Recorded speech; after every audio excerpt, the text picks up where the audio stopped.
Yes, good morning dear students. As you know that today we are going to start our second chapter of disaster management, that is earthquake. So dear students, please write down today's date on it. That is 3rd of September. So today our lesson is earthquake. Let's start to read it. And in this chapter we will mainly focus on earthquake zone in India, safeguard against earthquake, and coping with earthquake. So let's start to read, dear students. The sudden and violent shaking of the earth's surface is called an earthquake.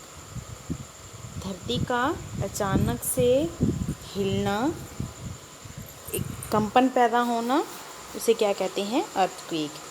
They occur when the tectonic plates under the surface of the earth move against each other along their boundaries.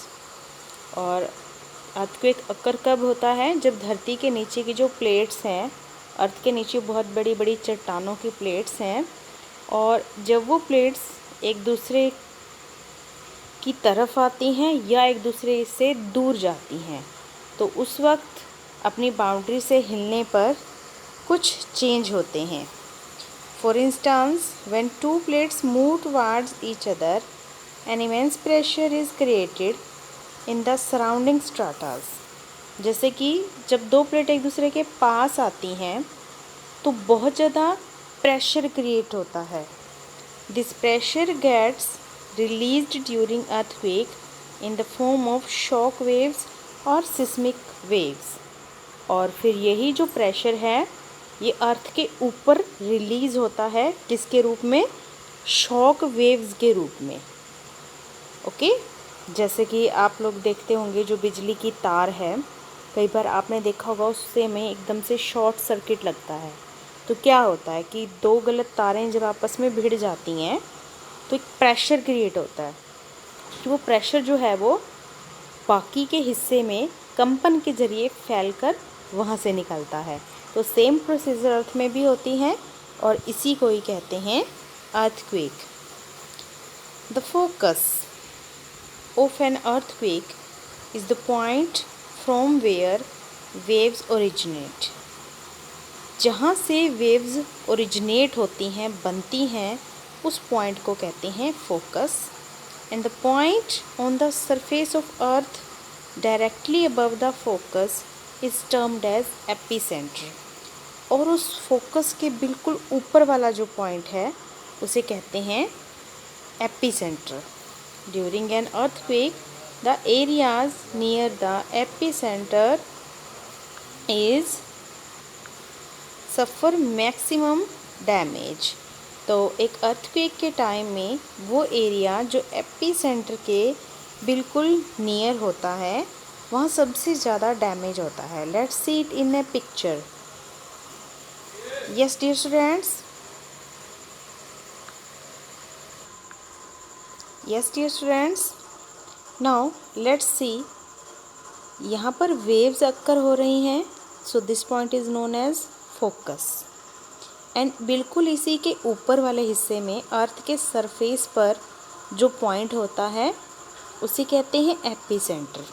जब अर्थ के inside focus create होता है तो उसकी जो waves हैं वो सबसे ज़्यादा नुकसान कहाँ करती हैं? जहाँ इसका एपीसेंटर बनता है. Is it clear? Now let's see seismology. Now we are going to read about the seismology. तो सबसे पहले देखते हैं हम कि सिस्मोलॉजी क्या है. Seismology is the study of earthquake. Earthquake के बारे में स्टडी करना सिस्मोलॉजी कहते हैं. And the people who study earthquake are known as seismologist. और जो लोग स्टडी करते हैं उन्हें क्या कहा जाता है? Seismologist. They record the waves produced during an earthquake with the help of seismograph. और जिस यंत्र की हेल्प से, यानी कि जिस इक्विपमेंट की हेल्प से अर्थक्वेक को मेज़र किया जाता है, that is called seismograph. The intensity of an earthquake is measured by using a scale known as Richter scale. तो earthquake को measure करने के लिए जिस scale को use करते हैं that is known as Richter scale. This is picture of a Richter scale. Okay. Now this is map of India and it shows some seismic zones. यानी कि ये उन zones को show कर रहा है जहाँ पर बहुत ज़्यादा earthquakes आते। Let's see बेटा, इसके अंदर जो बहुत ज़्यादा डार्क कलर शो हो रहा है वो हाईएस्ट जोन्स हैं, हाईएस्ट रिस्क वाले जोन्स हैं, एंड जो सेकंड नंबर पर है that is high risk, and then moderate, this is moderate, and finally it is very low. And now dear students, come to the next part, that is earthquake zone in India. तो अब हम पढ़ते हैं कि earthquake zone कौन कौन सी हैं. There are many regions in India that fall under the earthquake prone zone. The entire Himalayan belt is one important region which falls under seismic zone 5, very high risk. It is very prone to earthquake as it lies between the Eurasian and the Indian plates. यहाँ पर earthquake आने की सबसे बड़ी वजह क्या है कि इंडियन प्लेट और यूरेशियन प्लेट दोनों एक दूसरे से मोस्टली टकराती रहती हैं, जिसकी वजह से यहाँ पे earthquake आने की संभावना ज़्यादा रहती है. Earthquakes in this region usually produce avalanches and landslides causing severe damage to life and settlement.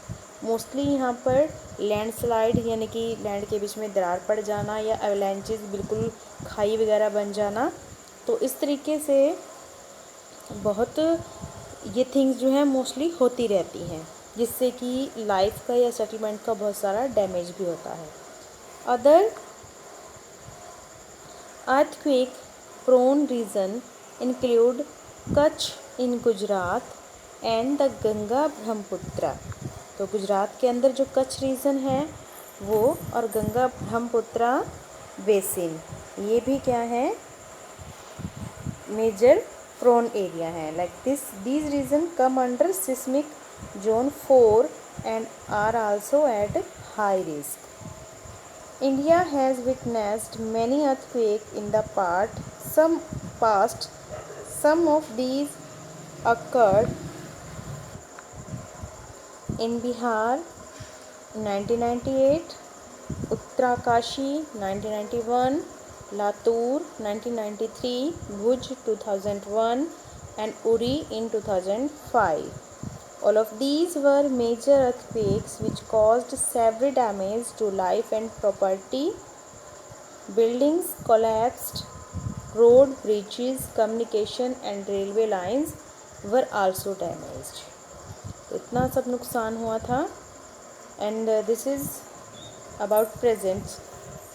Operation Maitri, in English it called Operation Amity, was a rescue and relief operation in Nepal by the government of India. And Indian armed forces in the aftermath of April 2015 Nepal earthquake, India's response was started within 15 minutes of the quake. तो India ने जो नेपाल की help के लिए, ये देखिए this is a picture of it, तो India ने नेपाल की हेल्प के लिए जो एक मैत्री ऑपरेशन चलाया था, ये उसके बारे में बताया गया है. Now dear students, let's see safeguard against earthquakes. हाँ जी, अर्थक्वेक से बचने के लिए क्या क्या सेफगार्ड्स होने चाहिए. We should take up the following precautionary steps during an earthquake. First one, practicing drop, cover and hold on. तो हमें क्या करना चाहिए, drop, cover and hold on को प्रैक्टिस करना चाहिए. And dear students, in case we are indoor when an earthquake strike, We should get under a study table or a desk, hold on to its legs and cover our eyes with the other arm. This will protect us from collapsing or flying objects. Like see in this picture. If you are inside, hold the leg of a table and cover your eyes. Now the next step is staying away from glass windows, bookcases and other furniture items that can fall on us. Staying away from structure like building, trees, electric poles, etc. and standing in an open space. Now the next one is following proper norms while constructing building, bridges, flyover and dams.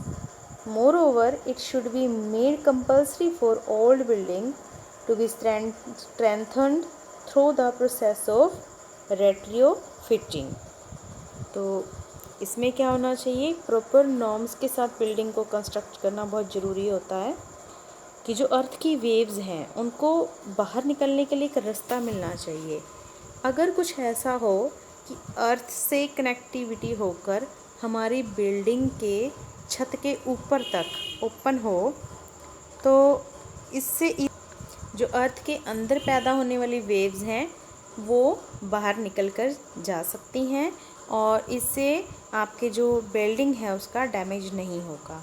तो जो old building है उनको भी इसी formula पे set करना चाहिए, strength करना चाहिए, और जो न्यू बिल्डिंग है वो इसी वे में बनाई जानी चाहिए.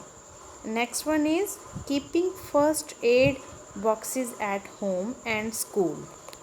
Now the next one is coping with an earthquake. Earthquake can strike at any time without any warning, and even the mild earthquake can cause injuries to people and damage buildings. There are certain steps which should be followed to minimize the loss. They are, क्या क्या हैं ऐसे steps जो earthquake के loss को minimise कर सकते हैं, कम कर सकते हैं. First one, moving out to an open place as soon as possible and helping others to do the same. Next one, checking yourself and others for any injury. यानी कि injury का मतलब होता है जो घायल हो जाते हैं ना, उसको इंजरी बोलते हैं, जो हमें चोटें वगैरह लग जाती हैं. तो अपने आप को और दूसरों को इससे बचाना चाहिए. Administering first aid to an injured person once outside. तो जो पर्सन इंजर्ड है उसको इमीडिएटली फर्स्ट एड हेल्प देनी चाहिए. Now the next one is returning to the building after making sure there is no danger of aftershocks. Moreover, you should check if the building is damaged and move out immediately if it is unsafe. तो सबसे पहले building में return तब करना चाहिए जब आपको ये लगे कि अब कोई शॉक का खतरा नहीं है. और अगर बाय चांस आपकी बिल्डिंग के अंदर डैमेज हो गया है और बिल्डिंग गिरने का खतरा है, तो आपको उससे तुरंत बाहर आ जाना चाहिए, उसके अंदर रुकना नहीं चाहिए. Next one, snapped wires should be avoided and in case of gas leaks और lights and stoves should be turned off. तो सबसे पहले जो आपकी वायर्स हैं उनको ऐसे ही ओपनली नहीं छोड़ना चाहिए, और गैस लीक हो तो जितनी भी लाइट्स हैं, स्टोव वगैरह, उनको टर्न ऑफ कर देना चाहिए. The last point, that is calling for help and staying calm.